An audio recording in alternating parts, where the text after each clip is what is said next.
सकाळी उठून संध्याकाळी झोपेपर्यंत आपल्याला पुन्हा दिवस किचनमध्ये जाते. तरी पण लोक म्हणतात, "तू काय काम करते? घर तर सांभाळते फक्त." काय कोणी पण सांभाळतं त्यासोबत. तुम्ही एकदा ना घर सांभाळून बघा, तेव्हा माहीत पडेल. फक्त बाहेर जाऊन काम करायचं नाही, घर पण सांभाळून तेव्हा माहीत पडणार ना. चला असू दे. त्यांच्या गोष्टीवर आपल्याला लक्ष नाही द्यायचं, सोडा. हे पटापट मी भात फ्राय करून घेतली. रातचं भात वाचलं होतं, मग टमाटर चटणी पण बनवली. हे टमाटर चटणी आहे सोबत पण मी नक्की रेसिपी शेअर करणार आहे एकदा. बाईचं नखरे पहा, हे दोघंचं आज सुट्टी आहे ना, मग ती मला चारतो.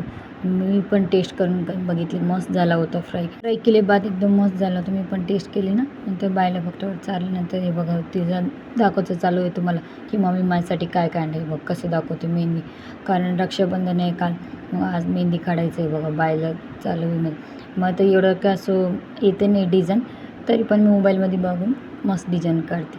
आणि एक स्कार्फ आणले होते, जास्त लटकन होतं, मला अजिबात आवडत. काय पण उलटे कामं केले नाही, मला तर जमत नाही. सगळं काढून फेकून दिले.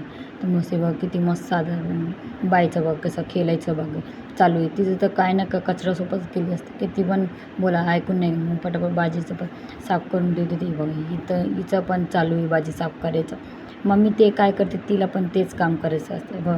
रात्री सगळेजण झोपले होते, मग मी मेहंदी लावली, माझ्या हातामध्ये मस्त डिझाईन काढली. मग रात्री 12 वाजले, मस्त डिझाईन काढली बघ. मला तर मस्त डिझाईन येते. मोबाईलमध्ये जसं असं ना, थोडी पण फरक असतं, तरी पण मस्त डिझाईन काढते. व्हिडिओ तर नक्की लाईक करा आणि शेअर करा.